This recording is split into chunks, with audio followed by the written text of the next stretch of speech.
Hello dear friends, आज हम पढ़ने जा रहे हैं डायरेक्ट एंड इनडायरेक्ट टॉपिक और इसे नरेशन के नाम से भी जाना जाता है। आपके एग्जाम में ये स्पीच, डायरेक्ट इनडायरेक्ट स्पीच या नरेशन किसी भी नाम से आता है। आपको कंफ्यूज बिल्कुल नहीं होना है क्योंकि ये तीनों एक ही टॉपिक है। ओके, स्पीच का मतलब होता है कथन। जब कोई किसी से किसी बात को कहता है तो उसे अगर उसी रूप में रख दिया जाए, जैसे मान लीजिए आपसे किसी ने कोई बात बोली और आप उसको उसी रूप में रख देते हैं तो उसे हम कहते हैं डायरेक्ट स्पीच। जैसे कि फॉर एग्जांपल,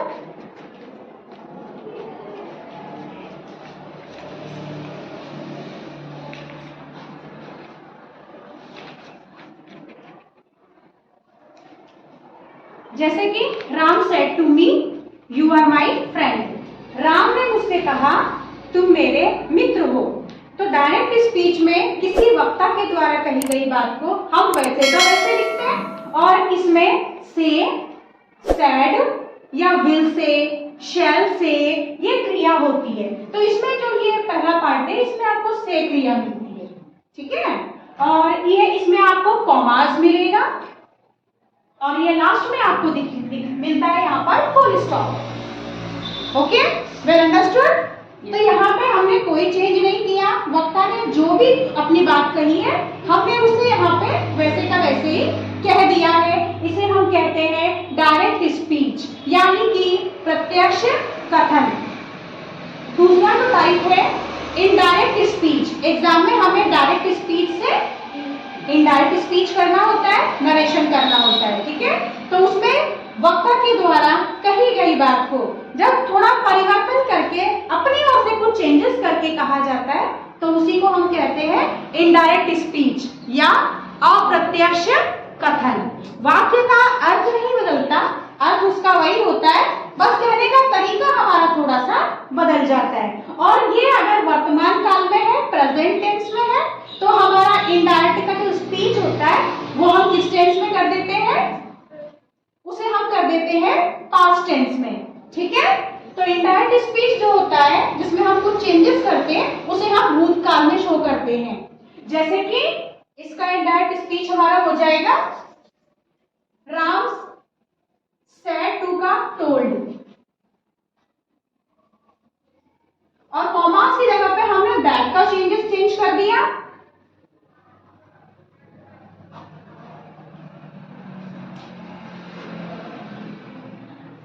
और हमने सारे जो भी कॉमास हैं सब हटा दिए।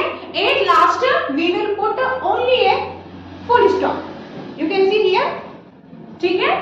तो जब वक्ता के द्वारा कही गई बात को जो का तो रखा जाता है तो उसे हम डायरेक्ट स्पीच कहते हैं। और जब उसी वाक्य में थोड़ा सा चेंजेस करके उसका अर्थ न परिवर्तित करते हुए जब हम इसे लिखते हैं तो हम इसे इनडायरेक्ट स्पीच कहते हैं। डायरेक्ट स्पीच में सेंटेंस के दो पार्ट होते हैं।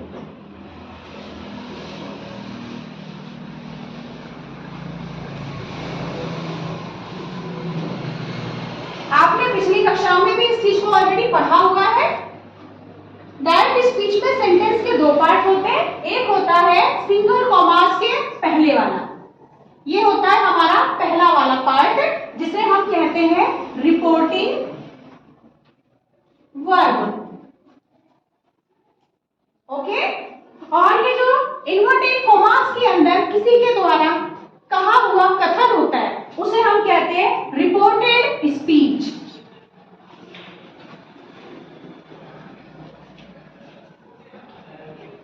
इन्वर्टेड कॉमास के अंदर जो सेंटेंस होता है किसी वक्ता के द्वारा कहा हुआ उसे हम रिपोर्टेड स्पीच कहते हैं। इसे हम रिपोर्टेड पार्ट या कोटेड पार्ट भी कहते हैं। ओके, तो एग्जाम में हमें जो भी चेंजेस करने होते हैं वो हमें इसके अंदर करने होते हैं और मार्क्स भी हमें इसी पार्ट में चेंजेस करने का एग्जाम में दिया जाता है।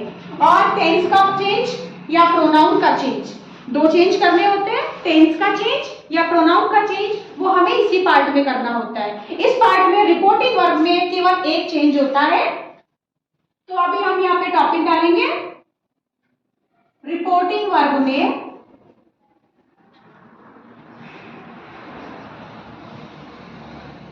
किया जाने वाला परिवर्तन।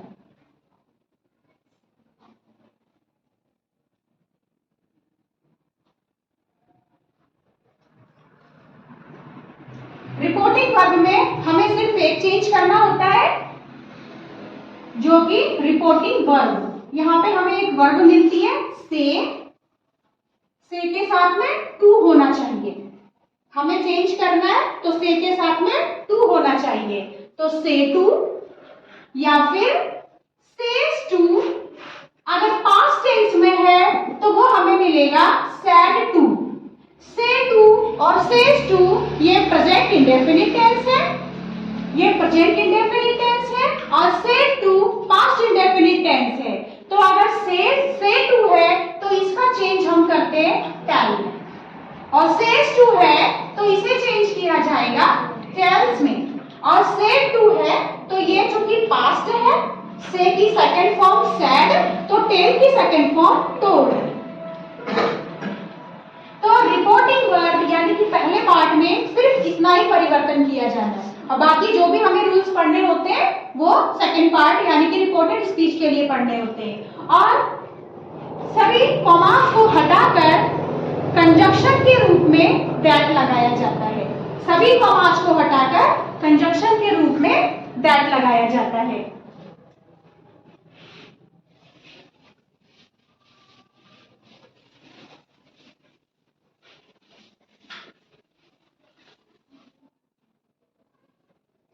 इसके बाद हम पढ़ते हैं रिपोर्टेड स्पीच में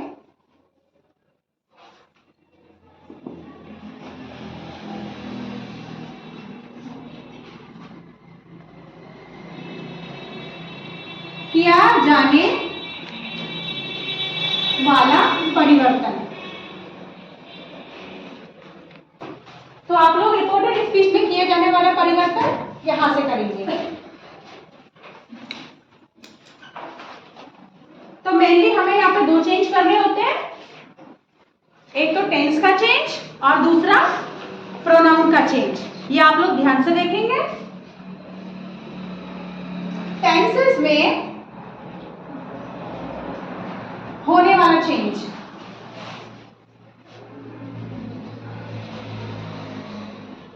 टेंसेस में होने वाला चेंज आपके डायरेक्ट स्पीच में जो भी टेंस आपको प्रेजेंट टेंस में दिया है, आप उसी टेंस में उसे पास्ट में कन्वर्ट कर देंगे। आपको जो भी प्रेजेंट टेंस में दिया हुआ है आप उसे किस में चेंज कर देंगे? पास्ट में। जैसे कि प्रेजेंट इंडेफिनिट,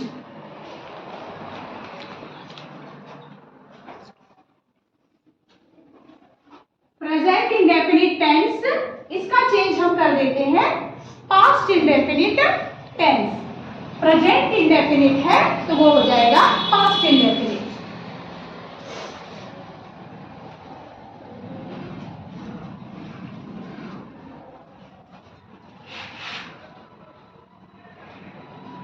यदि इनडायरेक्ट में हमें प्रेजेंट कॉन्टिन्यूस दिया जाता है,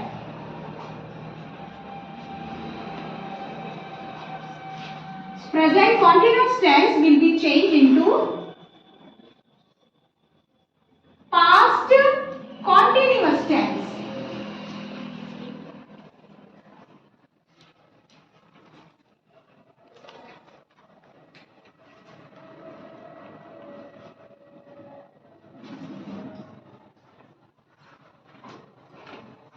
Present perfect tense,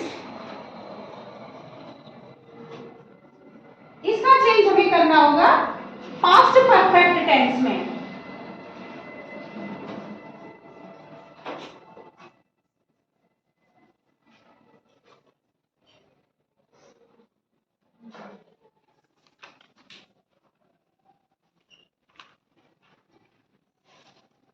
present perfect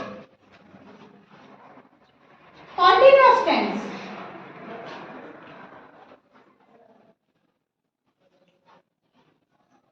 इसका चेंज हम कर देते हैं पास्ट परफेक्ट कॉन्टिन्यूअस टेंस।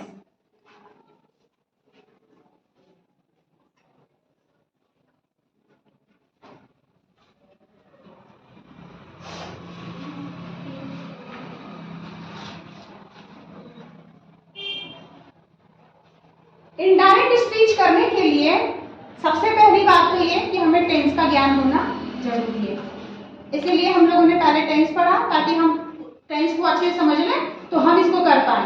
और किस टेंस में कौन सी हेल्पिंग वर्ब, कौन सी सहायक क्रिया लगती है, ये अगर याद होगा ये तभी हम कर पाएंगे, अदरवाइज इसमें मिस्टेक हो जाएगा। तो आप इधर देख रहे हैं present indefinite tense change into past indefinite, present continuous tense change into past continuous tense, present perfect tense will be change into past perfect tense, and past perfect है कॉन्टिन्यूअस है तो sorry present perfect continuous tense है तो past perfect continuous tense. तो अगर मान लीजिए हमें प्रेजेंट का दिया तो हमने पास्ट किया, इन केस हमें ये वाला टेंस दे दिया जाए तब हम क्या करेंगे, तब हम इसे चेंज करेंगे तीसरे में। पास्ट का भी अगर हमें ये वाली कंडीशन दे दी जाए पास्ट इंडेफिनिट तो हम इसे चेंज करेंगे इसके तीसरे में, यानी कि पास्ट परफेक्ट टेंस। और मान लीजिए अगर हमें पास्ट कॉन्टिन्यूअस दे दिया जाता है तो हम इसे चेंज करेंगे इसके तीसरे में, यानी कि पास्ट परफेक्ट कॉन्टिन्यूअस टेंस। याद रहेगा, याद रहेगा? अगर आप लोगों को ये टेंस वाइज नहीं याद है तो हम इसे हेल्पिंग वर्ब की हेल्प से भी सीख सकते हैं। आपको सभी टेंस का हेल्पिंग वर्ब अगर याद है ये तो भी आसानी से हो जाएगा। जैसे कि इधर देखिए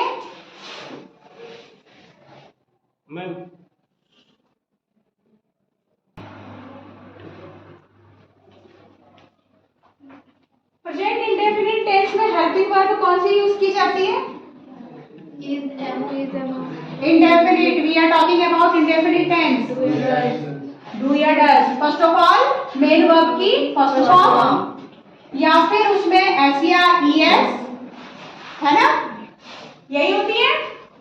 तो अगर आपको मेन वर्ब की फर्स्ट फॉर्म मिलती है या उसमें s या es लगा हुआ है, इसका मतलब वो कौन सी फॉर्म है, कौन सा टेंस है? Present indefinite. तो आपको पास्ट इंडेफिनिट में करना है, तो पास्ट इंडेफिनिट में कौन सी फॉर्म या कौन सी हेल्पिंग वर्ब आती है? मेन वर्ब की सेकंड फॉर्म। अगर आपको मेन वर्ब की फर्स्ट फॉर्म मिलती है या उसमें s या es मिलता है तो आप उसे मेन वर्ब की सेकंड फॉर्म में चेंज करेंगे। टेंस अगर नहीं भी आती तो सहायक क्रिया तो याद कर ही सकते हैं, कर सकते हैं ना। तो इसका चेंज आप कर देंगे मेन वर्ब की सेकंड फॉर्म में। अगर आपको यहाँ पर डू या डज,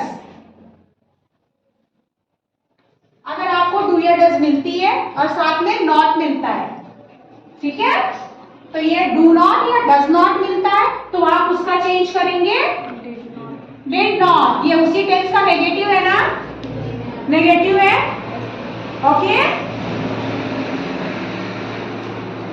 ये था हमारा पहला टेंस। दूसरा tense present continuous. Present continuous में हेल्पिंग वर्ब क्या होती है? इज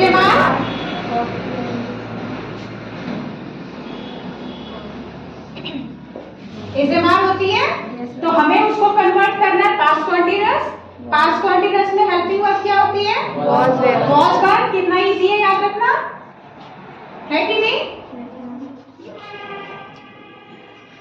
ये ना याद हो तो कंफ्यूजन की जरूरत नहीं है, आप ऐसे याद कर सकते हैं। अगर इसे मारा है तो वॉज वर्ब करनी है, फर्स्ट फॉर्म आए या उसमें एस या एस लगा हो वर्ब में तो हमें उसे सेकंड फॉर्म में कन्वर्ट करना है। ऐसे तो रख के तो याद कर ही सकते हैं ना। जब हम इसको प्रैक्टिस करेंगे सेंटेंस के साथ तो ये हमें बहुत अच्छे से दिमाग में बैठ जाएगा। तीसरा है हमारा present perfect tense. Present perfect tense में आप कौन सी हेल्पिंग वर्ब यूज करते हैं? हैज या हैव। तो उसका चेंज होना है पास्ट परफेक्ट में। पास्ट परफेक्ट में क्या होता है? तो हैज हैव मिलेगा तो आपको वहां पे हैड कर देनी है ना सर?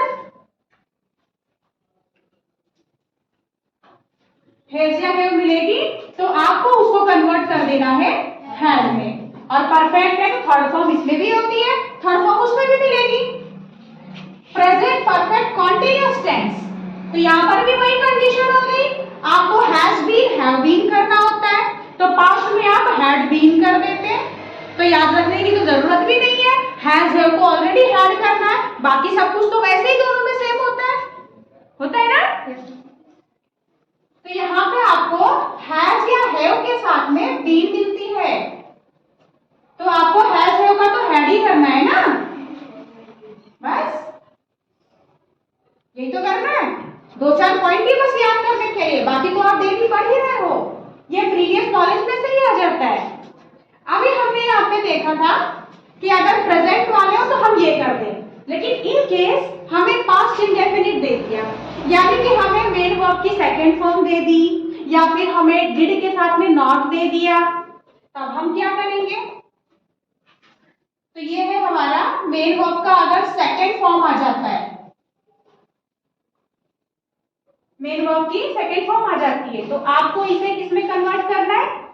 पास्ट परफेक्ट में। तो पास्ट परफेक्ट टेंस की हेल्पिंग वर्ब क्या होती है?